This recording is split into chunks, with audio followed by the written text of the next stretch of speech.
Assalamualaikum warahmatullahi wabarakatuh. Nama saya Muhammad Surya Wiranegara dari kelompok 9 dengan NIM 2410511089. Sini saya akan menjelaskan materi tentang discrete probability. Ini soal nomor 1 ya. Di sini ada tas yang isinya itu kelereng. Itu isinya ada 7, 4 warnanya biru, 3 warnanya kuning. Nah, jadi sekali ngambil ya. Jika sekali ngambil itu eh, jika sekali ngambil itu ngambilnya satu kelereng. Nah, itu berapa kemungkinan yang dapat itu kelereng biru. Jadi sini ada caranya. Kelereng biru itu ada 4, kelereng kuning itu ada 3.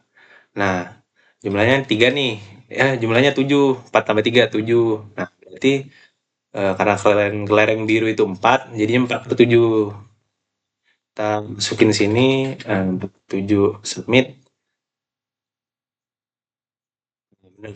Oke, lanjut. Ini soal kedua. Ini tentang koin-koinan ini. Jadi ada 3 koin.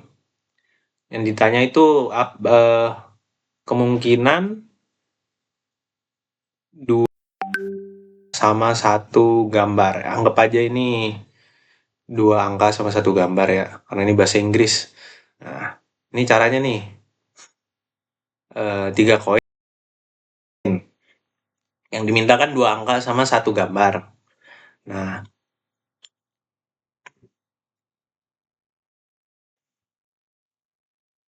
ini karena ada 3 koin, jadi 2 pangkat 3 sama dengan 8. Nah, terus ini kemungkinan-kemungkinannya nih, angka-angka, gambar, angka, gambar, angka, gambar, angka-angka. Nah, ada 3 kan, 3 per 8 jadinya. Lanjut nomor 3. Ini Wheel of Fortune, roda keberuntungan. Itu ada total ada 16 segmen. That are award prizes or penalties. Jadi ada dua bagian nih, ada yang isinya hadiah, ada yang penalti. Nah, yang penalti ini tuh ada 3. Jadi tinggal dikurangin aja, 16 kurangin 3 sama dengan 13. Nah, totalnya tadi 16 kan, berarti kemungkinan dapat hadiah itu 13 per 16 ya. Sekian bagian saya, selanjutnya akan dilanjutkan oleh rekan saya. Halo, saya Raymond Devi Nathaniel dari kelas C dengan NIM 2410511079 akan melanjutkan presentasi mengenai kalkulus yang pada subbab kali ini yaitu uniform distribution. Pada soal ketujuh, apa probabilitas dari X kuadrat kurang dari Y jika dipilih dari unit square di antara X lebih besar dari 0 dan lebih kecil sama dengan 1, dan Y lebih besar sama dengan 0 dan lebih kecil sama dengan 1. Pada soal nomor 7 kita dikasih batasan yaitu X lebih besar sama dengan 0 dan lebih kecil sama dengan 1, dan Y lebih besar sama dengan 0 dan lebih kecil sama dengan 1. Yang ditanya adalah apa probabilitasnya jika X kuadrat kurang dari Y. Maka dari itu Y sama dengan 1 kurang dari X, Y sama dengan 1 kurang dari X kuadrat, di mana X itu tidak bisa lebih dari 1 ataupun sama dengan 1. Maka dari itu kita memasukkan integral batas 0 sampai dengan 1 kurang X kuadrat dx sama dengan diintegralkan menjadi X kurang X pangkat 3 per 3 dengan batasan 0 sampai 1. Dimasukkan batasannya sama dengan 0 kurang 1 kurang 1 per 3 sama dengan 2 per 3. Dengan peluang yaitu NA per NS, di mana peluang NA-nya yaitu 2 per 3 dan semestanya itu 1, sama dengan 2 per 3. Coba kita tes jawabannya 2 per 3 apakah benar? Ya, benar. Selanjutnya adalah nomor 8. Sama juga, yaitu apa sih probabilitas dari X kuadrat kurang dari Y? Yang membedakannya adalah batasannya, yaitu X lebih besar sama dengan 0 atau lebih kecil sama dengan 2, dan Y lebih besar sama dengan 0 ataupun lebih kecil sama dengan 2. Dengan itu, Y itu tidak bisa lebih besar sama dengan 2 X itu tidak bisa lebih besar sama dengan 2 ataupun 2, yaitu dengan persamaan Y sama dengan 2 kurang X kuadrat. Dengan peluangnya itu dengan batasan 0 sampai 2 kurang X kuadrat dx diintegralkan sama dengan 2X kurang X pangkat 3 per 3 dengan batasan 0 sampai 2 dimasukkan menjadi 0 kurang 4 per 8 per 3 sama dengan 4 per 3. Dengan itu kita masukkan peluangnya yaitu 4 per 3 per 4 dengan semesta 4 ya sama dengan 4 per 12 sama dengan 1/3. Coba kita masukkan. Ini salah karena MIT-nya ngebug guys. Karena di ChatGPT, coba kita lihat di ChatGPT. Sebentar, ChatGPT. Kita validasi jawaban sebentar ya Bapak. Karena yang sudah 3 kali kami cari, itu aja jawabannya. Apa itu? Sebentar, ini lagi menjawab ya sob. Nih, yang tadi itu. Tuh. Lama banget jawabnya ya Pak. Tuh, 1/3 Pak. Jadi kemungkinan jawabannya ngebug gara-gara servernya sedang down, saya tidak tahu sih. Oke, sekian presentasi dari saya. Saya lanjutkan kepada partner saya selanjutnya. Perkenalkan, saya Muhammad Wafiuddin dari kelompok 9 yang akan melanjutkan presentasi penjelasan soal selanjutnya. Oke, di sini ada soal tentang normal distribution. Di sini ada contoh kasus, Jen memiliki algebra kelas aljabar yang soalnya itu true or false. Jika 1 poin, jika salah dapat min 1. Nah, dan ada 100 pertanyaan. Di sini ada rumus normal distribusinya. Nah, jika seorang siswa mendapatkan nilai 30 atau lebih itu 0,16, berapa probabilitas siswa yang mendapat nilai di antara min 30 sampai 0? Oke. Di sini ada yang diketahui dulu yaitu Px lebih dari 30 itu 0,16 yang di state di soal, yang artinya apabila keseluruhan itu nilainya 1, kita kurangkan saja dengan 0,16 dia dapatkan 0,84. Nah, sekarang yang ditanya itu P di antara minus 30 kurang dari X kurang dari 0. Nah, di sini kita visualisasikan dengan kurva normal di sini ya. Ada min 30 sebagai min 1. Sini ada 0 sebagai nilai tengah di sini 0. Dan di sini ada 30. Oke. 30 lebih itu bernilai 0,16. Dan dari 30 sampai minus 30 itu hasilnya 0,8.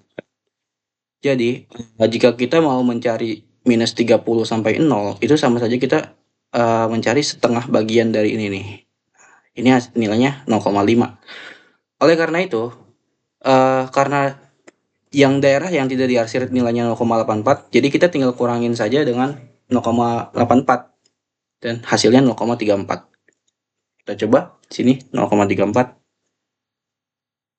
Oke, betul ya, 0,34. Selanjutnya saya akan menjelaskan di sini ada contoh soal lagi, ada kasus lagi. Selama business hour ya, menerima telepon yang secara rata-rata setiap 2 menit. Distribusi untuk panggilan telepon itu ada di sini ya, rumus distribusinya. PT sama dengan setengah E pangkat min T per 2. What is the probability?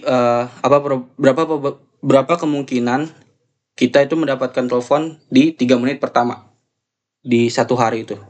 Oke, langsung saja di sini ada yang diketahuinya ada rumus distribusi eksponensial. Dan kemudian kita langsung masukkan saja berapa tadi? 3 menit pertama ya. Berarti sebelumnya ini kita cari fungsi kumulatifnya terlebih dahulu ya. Dengan cara mengintegralkan rumus yang ini, rumus exponential distribution-nya diintegralkan dengan batas 0 sampai T. Didapatkan hasil sebagai berikut. Baru kita bisa memasukkan 3 menitnya tadi. Dapatkan hasil 1 min E pangkat min T per 2. Nah, karena udah dapet fungsi kumulatifnya, sekarang tinggal dimasukin saja jadi 1 kurang E pangkat min T per 2 yang hasilnya kurang lebih 0,78. Kita coba. Sebelum. Oke, ada pertanyaan keduanya, lanjutannya. Berapa probabilitas yang kalau kita nggak dapat telepon di 3 menit pertama? Nah, itu tinggal dikurangin aja dengan 1 karena suksesnya itu kan 1 peluangnya. Jadi tinggal dikurang aja. Hasilnya 0,22. Kita masukkan. Betul ya? Oke. Lanjut ke contoh soal lainnya dari normal distribution. Ini dari subbab 8 variance. Ya, di sini ada the expected lifetime of battery in a smoke detector is 12 bulan. Nah, itu maksudnya lama hidup baterai dalam smoke detector itu dalam 12 bulan memiliki standar deviasi 1. Nah, expected lifetime ini berarti adalah expected value. Expected value itu dalam probabilitas sama saja dengan rata-rata ya, atau mu kalau di normal distribution. Di sini dijelaskan expected value itu sama aja kayak mu. Kemudian ini formula untuk normal distribusinya. Nah, soalnya kita disuruh mencari mu, sigma dan C untuk distribusi lama baterai tadi. Dia assuming that distribusinya itu normal. Karena tadi saya sudah bilang kalau expected value itu sama aja kayak rata-rata, kita langsung masukkan saja expected value-nya itu 12. Di sini 12. Kemudian ada sigma itu standar deviasi dalam normal distribusi. Jadi kita langsung masukkan saja 1 dan C-nya di sini setelah dihitung hasilnya itu 0,39. Oke. Kemudian ditanya nih, berapa probabilitas apabila baterainya itu bertahan lebih lama dari 12 bulan. Nah, kita langsung saja visualisasikan. Karena mu sebagai titik tengah dari kurva distribusi normal, artinya kita taruh 12 di sini. Nah, kita kan mau cari berapa probabilitas baterainya itu bertahan lama lebih dari 12 bulan. Artinya kita ambil yang lebih dari 12. Ini yang diarsir di sini ya. Berarti karena 12 itu di tengah-tengah, hasilnya adalah 0,5. Karena sisanya yang diarsir itu lebih dari 12 bulan, yang nggak diarsir itu kurang dari 12 bulan. Oke, kita submit. Benar semua ya. Lanjut ke praktis 2. Di sini ada contoh soal lagi. Kita asumsikan kalau nilai ujian itu terdistribusi secara normal. Jadi skor itu bisa jadi kurang dari 0 dan lebih dari 100. Apabila saya mendapatkan nilai 78 di 2 different exam, di 2 ujian yang berbeda. Nah, di ujian pertama nih expected value-nya itu 45. Kita langsung masukkan aja ke yang diketahui expected value-nya itu 45. Kemudian standar deviasinya itu 40 dan X-nya itu atau nilai yang dicari itu 78 ya. On the second exam, the expected value is 65. Berarti di exam yang kedua, karena ada 2 ujian ya, itu mu-nya 65. Kemudian sigmanya atau standar deviasinya itu 10 dan nilai yang dicarinya sama yaitu 78. Which exam did you perform better on relative to your classmate? Jadi yang dicari ini di mana kita tuh performa kita tuh lebih baik di antara teman-teman sekelas kita di 2 ujian ini. Oke. Cara yang pertama itu sebenarnya bisa pakai Z-score. Ini metodenya secara statistik ya, itu menggunakan Z-score. Di sini saya akan menggunakan Z-score karena lebih mudah. Oke. Untuk yang exam pertama kita cari dulu Z-score-nya. Ini dengan cara X dikurang mu dibagi sigma. Ya langsung saja masukin angkanya, didapatkan hasil kurang lebih sekitar 0,825.